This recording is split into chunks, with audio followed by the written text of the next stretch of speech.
حدیث پاک میں آتا ہے کہ نبی کریم صلی اللہ تعالی علیہ وسلم نے ارشاد فرمایا کہ آدمی کا جب انتقال ہوتا ہے تو 3 چیزیں اس کے ساتھ نکلتی ہیں قبر تک جانے کے لیے۔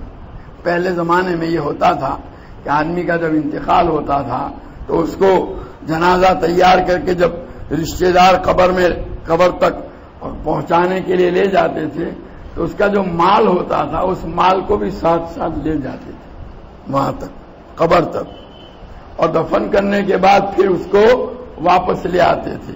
تو نبی کریم صلی اللہ علیہ وسلم فرماتے ہیں کہ بھائی رشتہ دار ساتھ جاتے ہیں قبر تک، اولاد جائے گی، بیٹے آئیں گے آپ کو، لیکن قبر میں ساتھ سونے کے لیے کوئی نہیں آئے گا، قبر تک پہنچانے کے لیے، قبر میں لٹانے کے لیے، اور لٹانے کے بعد مٹی ڈالنے کے لیے آئیں گے، اور مال بھی آئے گا وہاں تک، اور یہ دونوں چیزیں واپس ہو جائے گی۔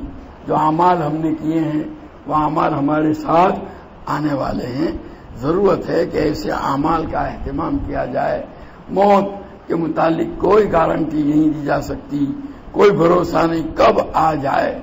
ایسا نہیں ہے کہ لوگ بیمار پڑتے ہیں اور بیماری کے بعد موت آتی ہے، نہیں، چلتے پھرتے لوگ بھی دنیا سے رخصت ہو جاتے ہیں۔ ایسا نہیں ہے کہ بوڑھوں کو ہی موت آتی ہے، نوجوان بھی دنیا سے رخصت ہو رہے ہیں، بچے بھی رخصت ہو رہے ہیں۔ تو ایسا نہیں کہ جو کمزور ہو وہی اسی کے اوپر موت کا حملہ ہوتا ہے، توانا اور طاقتور بھی دنیا سے رخصت ہو رہے ہیں۔ موت تو ایک ایسی چیز ہے جو کسی کو چھوڑتی نہیں۔